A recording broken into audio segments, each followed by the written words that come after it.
Good morning, guys. I am so excited to be with you on day 3 of our devotional on how to spend more time with our family in the midst of this COVID crisis. I know things are starting to open up more and more, but we're still spending a lot more time with our family than we normally do. So today we're going to talk about a topic that is very near and dear to mine and your heart is who's the problem, okay? Because we want to get down to the brass tacks of how we can fix the people around us, right? All right, so let's get started. Because here's the deal, having to spend more time with your family can be a beautiful thing. It can also be the start of World War III.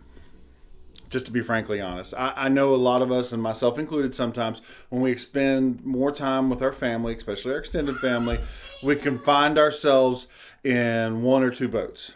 We're either getting along a lot and we're laughing, having a great time, and it's awesome, or every last little teeny tiny thing that they do is annoying the fire out of us, and we just want to wring their necks because of they left their drink on the counter instead of putting it on a coaster or something or different things. In relationships, it's funny. I remember my wife and I have had arguments about where we squeeze the toothpaste from. We now have 2 tubes of toothpaste. She can do whatever she wants wrong with hers while I professionally squeeze from the bottom like you're supposed to. Anyway, but there's these things that come at us and things, because here's the deal. Because if we're honest, we're missing sports. A lot of us are. And the next Olympic event could be picking out every little teeny tiny flaw in our family members, because that there would be some competition in that, because we are picking that stuff up like dynamite right now. Everything's on fire. It's got to be tender. As soon as you mess with it too much, boom. All right. So I bet that I'm not the only one that's been thinking about this. Because here's the deal. I hear a lot of people talking about things that they wish they could change about their family members and the people around them. You look at your younger brother as like a construction project. Ooh, I could fix this, okay? A lot of them relationships, you look at, I could fix them. No, don't. That's not what we do. We want to say, how can we be so negative about those that we call family? How can we get past seeing our family members as projects that need some major construction and reconstruction? And that's something that God has shown me and is showing us through this. We're spending more time together, and there's a big key in this is they aren't the problem.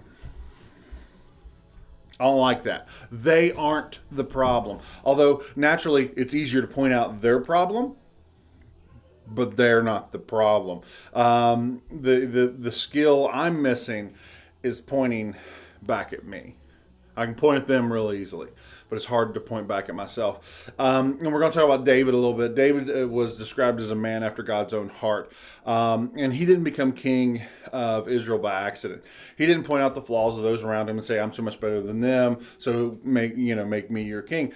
So that's not how he did it. He did something that you and I can start doing today. He invited God to search his heart. He didn't waste time worrying about what other people were doing, what other people were saying. He asked God to speak to him about himself.